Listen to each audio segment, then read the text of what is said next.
Bonjour tout le monde et bienvenue dans le chapitre 4 du coup sur notre parcours Bitcoin pour débutants.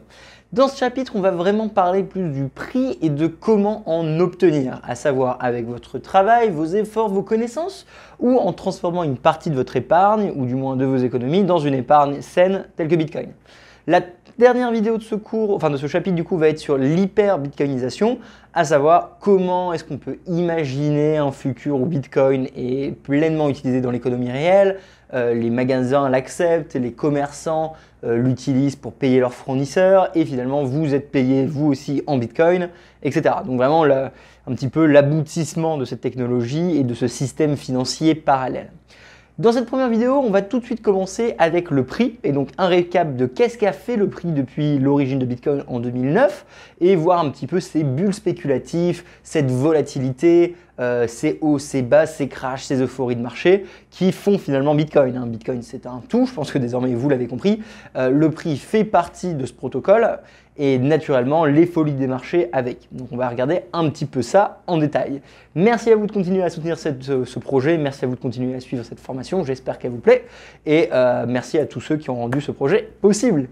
On va tout de suite attaquer avec le prix, pas besoin d'attendre. Grosso modo, ce que vous voyez, c'est le prix de Bitcoin. Donc pour tous ceux qui ne sauraient pas lire un graphe, ça s'appelle des bougies, grosso modo.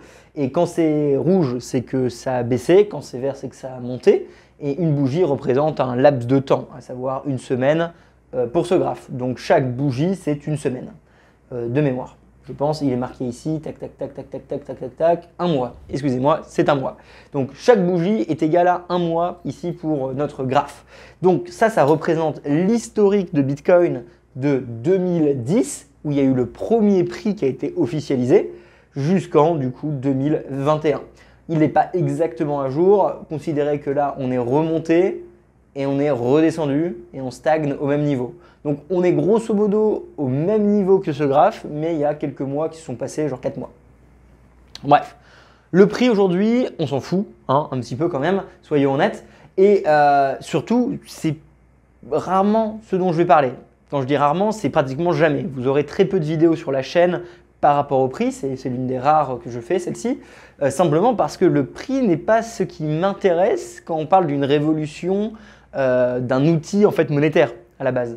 Donc évidemment, le prix joue sur le marché, le prix joue sur l'émotion des humains, le prix joue sur l'adoption, comme on va le voir, mais ce n'est pas ma chaîne, ce n'est pas ma vocation à vous parler du prix. Je n'ai pas envie que vous soyez un trader, je pense que d'ailleurs les gens ne devraient pas trader, mais ce sera le sujet de la vidéo juste après. Et à mes yeux, il vaut mieux aller sur du très long terme sans donner de conseils d'investissement. Donc clairement, qu'est-ce qu'on peut voir à travers ce graphe? C'est que la courbe est relativement haussière. En fait, c'est pas compliqué, Bitcoin, ça monte. Pourquoi ça monte? Parce qu'il y en a 21 millions et parce qu'il y en aura de moins en moins. Les traits que vous voyez ici, c'est le halving. Donc il y a une petite erreur au graphe, je me suis trompé en faisant l'un des 21 posters malheureusement. Et du coup, on voit en fait que Bitcoin suit des cycles économiques très classiques d'euphorie, de bulles spéculatives et de chute. À savoir, pour ne pas être un génie, ça monte, ça descend, ça monte, ça descend, ça monte, ça descend, ça monte, ça descend. Ce qu'il faut comprendre, c'est que Bitcoin est un actif extrêmement volatile, dans le sens où les chutes et les gains sont astronomiques comparés au marché traditionnel. Ceci pour plusieurs raisons. Tout d'abord parce qu'à l'origine, il n'y avait pas beaucoup de volume, il n'y avait pas beaucoup de capitalisation. Et deuxièmement, parce que c'est un actif qui n'est pas régulé. Donc quand je dis que les crashs sont violents, c'est qu'ici en marche pendant le Covid, on a eu un crash de 50% en 24 heures.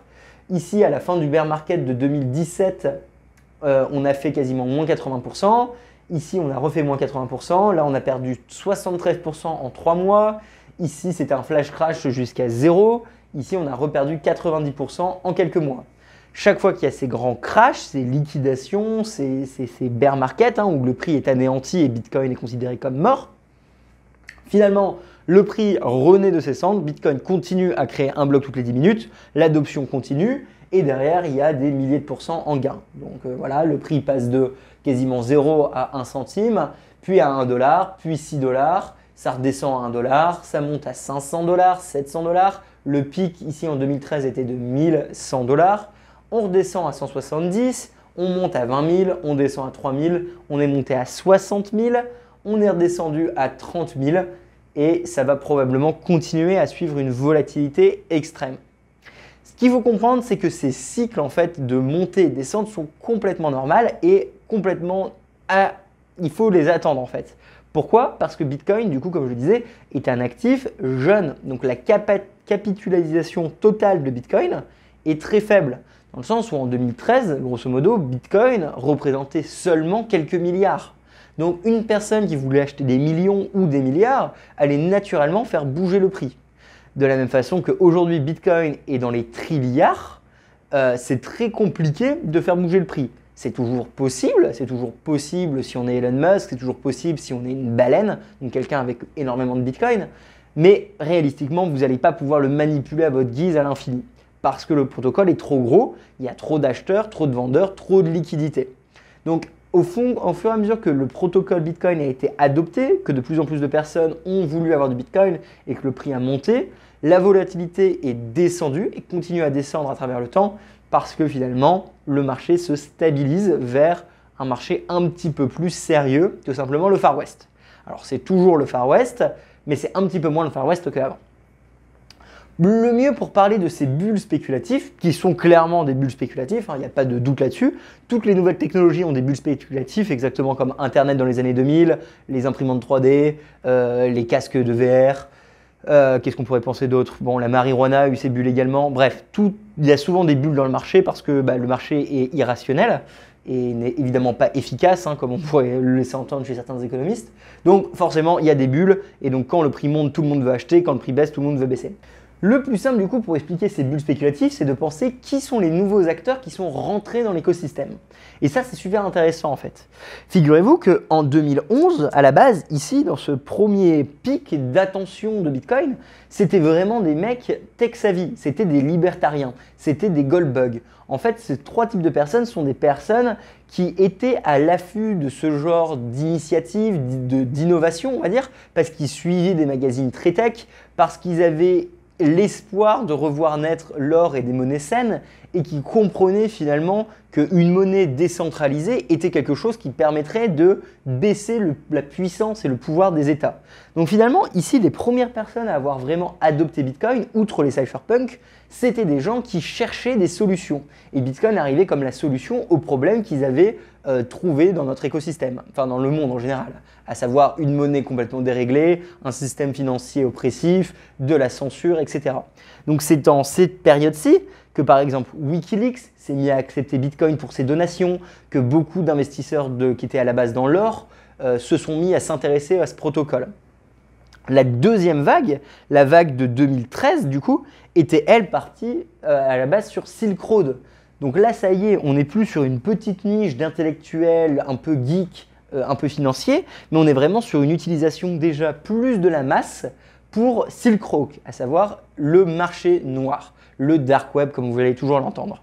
Donc heureusement aujourd'hui ça y est, on a arrêté de dire des âneries à la télé en mode Bitcoin utilisé par les criminels, on est un petit peu passé à la nouvelle phase qui est l'écologie, mais pendant très longtemps, Bitcoin avait cette connotation d'être utilisé par les criminels pour les criminels dans le marché noir. Et en fait, ça vient de littéralement cette bulle-là, la bulle de 2013, où Silk Road utilisait Bitcoin. Donc Silk Road, c'était un site internet sur le dark web qui permettait d'avoir une marketplace, un petit peu comme Le Bon Coin, sauf que c'était complètement non régulé, pseudo-anonyme, voire anonyme, et la monnaie native à ce marché noir sur internet, c'était Bitcoin, parce que c'était...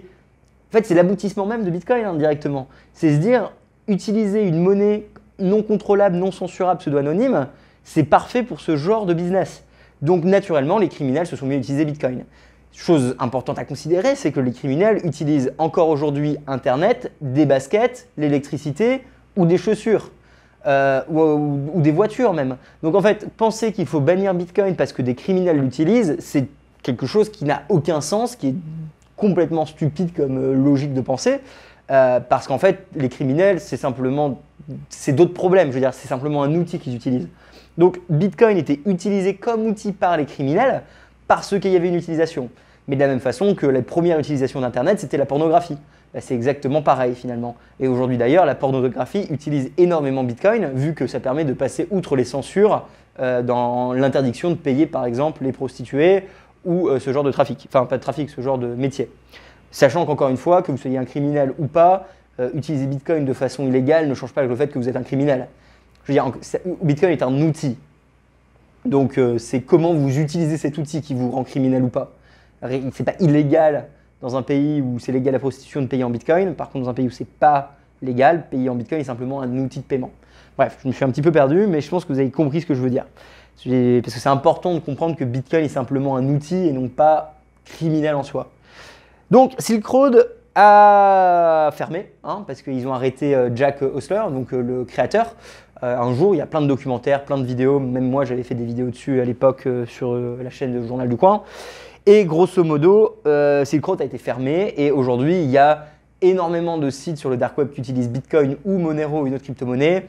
Et dans tous les cas, ils n'ont pas réussi à l'arrêter. Arrêter Silk Road, c'était simplement arrêter une page internet parmi 10 qui font la même chose. Encore une fois, c'est un jeu du chat et de la souris. Vous n'arrêterez jamais les criminels.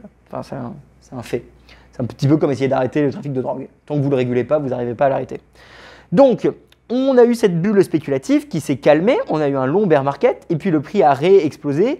Et en 2017, et non pas 2015 comme il est écrit ici, on a eu la bulle des ICO. Initial Coin Offering. C'était la grande bulle spéculative de 2017 qui a explosé en décembre et c'est probablement là la première fois que vous avez entendu parler de Bitcoin ou des crypto-monnaies parce que ça a fait les news dans tous les journaux et que c'était assez populaire. Cette bulle, c'est quand Bitcoin est monté à 20 000, donc en français, en euros, du coup, ça fait 16 000 euros de mémoire, un truc comme ça. Et c'est là où il y a eu des milliers d'autres crypto-monnaies qui ont été créées. À l'origine, Bitcoin était la seule des crypto-monnaies. Après, en 2012, 2011, il y a eu les premières et c'était pas vraiment connu. 2013, là, ça a commencé à créer un peu plus d'autres crypto-monnaies. 2017, 2016, c'était vraiment l'euphorie. Des milliers de crypto-monnaies étaient lancées, que des arnaques, des Ponzi schemes, des conneries. Bref, on a eu le droit à tout et n'importe quoi, littéralement un bon tas de merde. Naturellement, c'était une bulle spéculative, tous ces projets n'avaient aucun fondamentaux, ne servaient à rien, c'était que de la spéculation et le marché a craché. Ce qu'il faut comprendre, c'est qu'on n'est jamais parti de cette phase de pure spéculation abrutissante, j'ai envie de dire. Et aujourd'hui, malheureusement, Bitcoin est connoté comme étant une crypto-monnaie parmi tant d'autres et que c'est simplement de la spéculation, du vent et du pari, du trading. Je pense fondamentalement qu'il y a une erreur de compréhension entre une technologie qui est là pour rendre la liberté à son peuple et simplement faire des paris sur des nouvelles crypto-monnaies qui n'ont absolument pas de développement, qui n'ont pas de cas d'usage, qui n'ont pas d'utilité, qui n'ont pas de but, outre simplement faire de l'argent pour les créateurs et vous vendre un produit qui ne sert à rien avec de l'expérience de gain. C'est vraiment pour moi deux choses différentes et je suis peut-être un peu direct, mais clairement, à mes yeux, 95% de tous les jetons qui ont été créés pendant la bulle de 2017 ne servaient à rien et méritaient d'aller à zéro. Chose rigolote, un bon 90% d'entre eux sont déjà allés à zéro depuis. Donc en 5 ans, le marché a dégagé toutes les grosses merdes et énormément de ces projets ont fait faillite, les créateurs se sont barrés avec la thune ou pas. Grosso modo, ça c'est la bulle de 2017. On a eu un petit crash, on est descendu jusqu'à 3000 en 2018-2019. Donc grosse chute de 80%. Hein. Et après on est remonté, redescendu, le crash comme je vous ai expliqué de mars. Et en ce moment on est sur encore une autre bulle spéculative qui nous a emmené vers 60 000. Est-ce que cette bulle spéculative est différente des autres bulles spéculatives? Absolument. Pas parce que ce n'est pas une bulle spéculative, ça l'est probablement, mais simplement parce que le marché a encore évolué. Dans le sens où ce ne sont plus les mêmes personnes qui achètent. Ici, c'était vraiment des geeks libertariens. Ici, c'était Silk Road, un peu tout le monde, votre petit cousin et des gens un petit peu random, mais généralement des individus. Là, c'était le début des papas, mamans et un petit peu tout le monde et les jeunes, une vraie euphorie de la masse. Aujourd'hui, il y a également des fonds d'investissement qui achètent. Il y a également des grosses sociétés comme Tesla, MicroStrategy. Il y a également des États comme le Salvador. Il y a des cabinets comme KPMG Canada. Bref, vous le comprenez, aujourd'hui on est vraiment sur une démocratisation du Bitcoin à une échelle planétaire qui n'est pas la même qu'avant. Est-ce que le prix peut être considéré comme une bulle? Probablement. Est-ce que les gens sont euphoriques? Probablement. Est-ce qu'on a des nouveaux mots buzzwords qui font que le prix fait n'importe quoi et que tout le monde est obnubilé par ce marché pour essayer de devenir riche? Absolument. Quels sont ces mots? À l'époque, c'était blockchain, littéralement, et ICO. Aujourd'hui, c'est Metaverse, NFT, DeFi. Grosso modo, c'est ces trois mots. Je ne vais pas vous parler ici des Metaverse, de la DeFi et des NFT, parce que je ne pense pas que c'est le cadre de cette formation. Si vous voulez comprendre les NFT, j'avais fait une vidéo un jour avec Allotamoni qui est très impliqué dans cette industrie et qui connaît très bien le Metaverse. La vidéo est toujours d'actualité, c'est 1 heure de visite du coup d'un Metaverse assez connu aujourd'hui avec l'un de ses pionniers qui nous explique vraiment tout l'écosystème. Par rapport au Metaverse, il y a également une vidéo sur la Citadel VR, mais c'est des thèmes un peu particuliers parce que pour moi une Metaverse c'est... Je me perds mais je fais quand même la parenthèse parce que je ne la ferai plus jamais. C'est vraiment juste en fait un monde virtuel. Donc je ne vois pas vraiment la hype qu'il y a dans le marché financier. Alors que je viens d'un background où j'étais déjà dans des mondes virtuels avant, j'ai passé ma jeunesse sur les jeux vidéo, j'ai vécu, on va dire, digitalement pendant très longtemps. Mais aujourd'hui, cette hype, moi, je ne la comprends pas. En fait, pour moi, c'est plus de la hype, alors qu'en fait, ça existait déjà avant et je ne vois pas l'engouement. Je ne comprends pas l'engouement de ce marché. Donc voilà, ça c'est mon point de vue. Et par rapport à la DeFi c'est le mot buzz, c'est la finance décentralisée. À mes yeux, elle n'est pas du tout décentralisée et je suis assez réticent. Pour moi, ok, on peut faire beaucoup d'argent, mais c'est exactement comme la bulle de 2017. C'est plus une euphorie de marché. Je comprends l'intérêt, je comprends que des gagnants vont sortir, je comprends qu'il y a des cas d'usage utiles, mais à ce stade, à mes yeux, c'est purement spéculatif, c'est purement risqué. Quand je vois le nombre de hacks, quand je vois le nombre de scams dans l'industrie, quand j'étudie un petit peu ça, je me dis que c'est pas pour les débutants, je me dis que vous allez plus perdre que gagner et que même si, ok, je comprends les cas d'usage et je comprends l'intérêt, j'attends de voir la fin de cette bulle. Et là, ok, peut-être que je me positionnerai ou alors ça m'intéressera quand on sera un peu plus sérieux et mature, quitte à louper la première phase de lancement parce que je suis un boomer bitcoiner. Voilà, c'est ma petite parenthèse NFT crypto. Mais grosso modo, ce que vous pouvez retenir, c'est que ce sont les mots buzz d'aujourd'hui. Donc, quand tout le monde parle de NFT, nanana, il faut savoir que c'est simplement parce que Bitcoin a marché le marché. Chose rigolote par rapport aux NFT, avant qu'on continue sur le prix, ce qui est important quand même, c'est que les NFT existaient sur Bitcoin déjà en 2016, 2017, 2015. C'est-à-dire qu'ici, il y a littéralement maintenant 7 ans, on avait déjà des NFT, mais tout le monde s'en foutait. Mais maintenant, aujourd'hui, ça y est, c'est le buzz. Ce qui est assez intéressant. De la même façon qu'on avait des altcoins sur Bitcoin en 2011 et c'est en 2017 que ça a explosé. Enfin bref, c'est à peu près l'idée. Pareil, dans les mots buzz, il y avait smart contract. Grosso modo, ce qu'il faut retenir, c'est que le prix est volatile, monte et descend, mais monte généralement vers l'infini si on le compare au dollar et à l'euro. Pourquoi? Parce qu'il y a 21 millions de Bitcoin, mais il y a une quantité infinie d'euros et de dollars. Donc naturellement, si on pense la parité entre les deux, Bitcoin terminera à l'infini. Donc un Bitcoin à 1 million d'euros, c'est pas du tout déconnant. Dans 10 ans, Bitcoin à 500 000 euros, c'est pas du tout déconnant. Et un Bitcoin à 14 millions d'euros dans 40 ans, c'est pas non plus déconnant si on continue l'impression monétaire et la dévaluation de votre monnaie pour repayer la dette. En fait, c'est purement économique, c'est un peu de logique quand on y pense un peu plus loin. Qu'est-ce que j'ai envie de terminer par rapport à ça? Donc évidemment, les bulles, c'est toujours les mêmes. Hein. Les gens entendent parler de Bitcoin, ils n'y pensent pas, ils ne veulent pas acheter. Finalement, ils entendent encore parler de Bitcoin, ils décident d'acheter, ils se font un x2, ils deviennent un peu plus riches. Ils commencent à dire « Ah mais c'est trop bien, tout le monde dans le marché. » On a un mouvement de masse, une bulle, et à la fin, la bulle explose, tout le monde perd son argent, tout le monde se désintéresse. Quand ça se désintéresse, les personnes qui ont étudié la technologie, qui ont compris pourquoi Bitcoin était révolutionnaire, se mettent à acheter au moment où tout le monde s'en fout complètement, à savoir genre ici, ici, ici, ici. Et après, du coup, ce sont les meilleurs positionnés pour surfer quand le prix remonte. Tout le monde s'y réintéresse. Le prix monte parce que y a de moins en moins de Bitcoin à cause des halvings et parce que y a de moins en moins de vendeurs, parce que les Bitcoiners font quelque chose qui est un petit peu un cri de ralliement social qui s'appelle le hodl.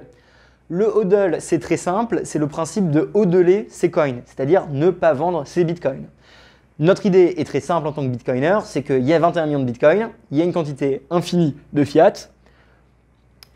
Si on attend, naturellement, on sera plus riche. C'est un peu con et vous allez me dire il n'y a pas d'argent facile à se faire. Vous allez vous rendre compte que le hodl, c'est pas facile, que vous allez probablement vendre, vous allez paniquer, etc. Mais l'idée du hodl, en fait, c'est d'aller sur le très long terme. Comme on est conscient et on comprend que sur une moyenne de 5 ans, Bitcoin est toujours plus haut, et bah, au lieu de trader, au lieu d'acheter et revendre, au lieu d'acheter pour dans 3 mois, on achète pour dans 5 ans, on achète pour dans 10 ans. On achète pour du très long terme. Parce qu'on est conscient que du coup, au très long terme, si Bitcoin en tant que technologie continue à être adoptée, naturellement, la valeur monétaire du protocole Bitcoin va continuer à grossir comme un réseau et donc le token Bitcoin, BTC, le Bitcoin, la monnaie, montera avec.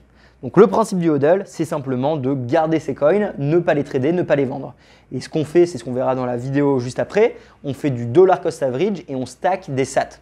Stacker des sats, un satoshi c'est des décimales de Bitcoin, hein, c'est comme des centimes de Bitcoin, parce que un Bitcoin à 40 000, évidemment vous allez acheter des petites parties de Bitcoin et pas un Bitcoin complet, enfin probablement, enfin, je ne sais pas qui vous êtes, hein, mais généralement les gens font ça. Et du coup l'idée c'est de tous les mois mettre un petit peu sur Bitcoin pour finalement lisser le prix à travers le temps et ne pas faire all-in. Parce que si vous faites all-in en haut d'une bulle parce que vous pensez que c'est le futur, vous allez probablement perdre votre argent. Donc le mieux c'est de diviser son investissement à travers le temps pour ne pas être pris par les émotions. Mais ça, on le verra dans le chapitre juste après. Pas de conseils en investissement sur cette chaîne. Fondamentalement, l'investissement, même si je ne peux pas donner de conseils financiers, il vaut mieux aller sur le long terme. Ce n'est pas moi qui le dis, c'est les plus grands, c'est Warren Buffett, c'est énormément de personnes qu'on peut étudier. Pour la majorité des gens, aller sur le long terme, c'est moins risqué et ça rapporte plus parce qu'il y a un effet exponentiel de vos gains. Et on appelle ça l'effet compound, je ne sais pas comment on dit en français, excusez-moi, et qui fait que finalement vous allez mieux dormir en fait, à ne pas vous préoccuper du prix, parce que Bitcoin peut monter ou descendre, mais au long terme, si Bitcoin est adopté par la population, le prix montera. Bref, la dernière chose qu'on a à dire par rapport au prix, c'est comprendre que le marché de Bitcoin est différent des marchés traditionnels, dans le sens où il n'est pas régulé ou régulable. Alors il est dans des juridictions, mais grosso modo, le marché de Bitcoin est mondial. Il trade 24 heures sur 24, 7 jours sur 7, peu importe les vacances, peu importe la nuit ou les jours, partout dans le monde en simultané. En fait, comme Bitcoin est né d'Internet, comme Bitcoin est un protocole qui a grandi non pas des institutions financières, mais du marché libre, aujourd'hui, peut-être que Bitcoin se trade sur les plateformes de marché traditionnelles. Et quand je dis trade, ça veut dire acheter, vendre des dérivatifs, vendre des contrats, etc. Mais réalistiquement, quand ces plateformes sont fermées, le prix continue à bouger parce que partout dans le monde, il y a des... En fait, les services ne s'arrêtent jamais. Tu peux trader le Bitcoin 24 heures sur 24, 7 jours sur 7. Ce qui n'est pas le cas de la bourse, ce qui n'est pas le cas des monnaies étrangères. Chose intéressante du coup, c'est que les régulateurs des marchés financiers comme l'AMF ne peuvent pas contrôler Bitcoin ou le réguler d'un point de vue instrument financier. C'est-à-dire qu'ils ne peuvent pas dire arrêter le trading. Ils ne peuvent pas dire on coupe le taux de change Bitcoin. Ce n'est pas possible.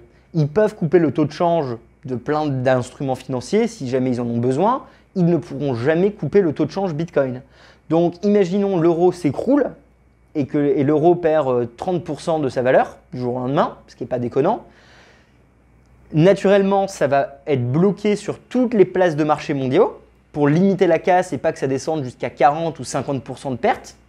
Par contre, Bitcoin ne pourra jamais être arrêté. Du coup, le prix de Bitcoin comparé à l'euro à ce moment-là continuera à chuter et Bitcoin continuera à monter de 30, 40, 50, 70, 100%, 200% tant que le marché est libre et que le marché veut l'absorber.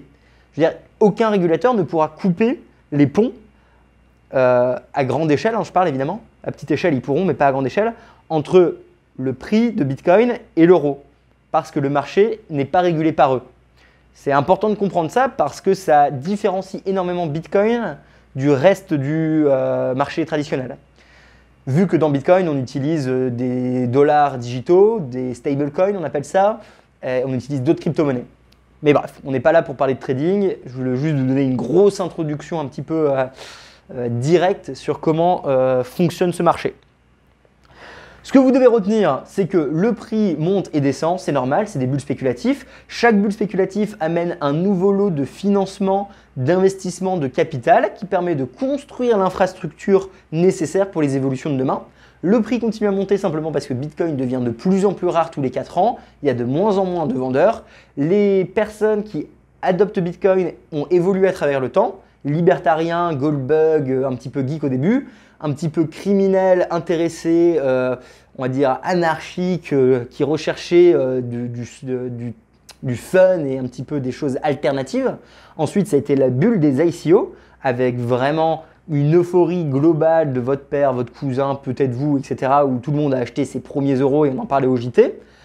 Ensuite, aujourd'hui, une nouvelle bulle spéculative, ou pas spéculative, mais une nouvelle envolée du prix, liée principalement du coup à l'impression monétaire des États, à une réserve de valeur acceptée comme étant de l'or digital, une acceptance des institutions plus grosses, et les nouveaux buzzwords sont aujourd'hui NFT, Metaverse, DeFi, Stablecoin. Le marché ne peut pas être arrêté et vous devriez faire attention si vous investissez. Grosso modo, c'est à peu près ça. Je vous laisse et la prochaine vidéo, on va voir du coup comment obtenir des bitcoins en travaillant. On va commencer par en travaillant et puis après, dans le chapitre suivant, on verra en achetant, qui sont deux choses différentes évidemment. Je vous fais des bisous, merci à toutes les personnes qui ont soutenu ce projet, j'espère que cette vidéo vous a plu, c'était un gros récap, hein. Évidemment je le prends avec des pincettes parce que j'essaie de garder sous 25 minutes, 15 minutes, 30 minutes, je sais pas je suis à combien là, sûrement 25 minutes, 25 ? 30. Je suis à 30 ? Ah là, 30, bon 30 faut couper. Bisous à vous, à bientôt et tout de suite sur Teachable et le site internet pour la vidéo suivante, YouTube la semaine prochaine, likez, partagez, salut! Merci d'avoir écouté la vidéo. Pour nous suivre sur les réseaux, c'est Découvre Bitcoin. Un grand merci aux Patreon, aux personnes qui font des donations ou qui nous soutiennent via le e-commerce pour qu'on puisse continuer à fournir des formations, tutoriels et interviews gratuites en 3 langues. Pour plus d'informations sur Bitcoin ou pour n'importe quelle autre question, rendez-vous directement sur www.découvrebitcoin.com. On se retrouve pour la prochaine vidéo. À bientôt les amis!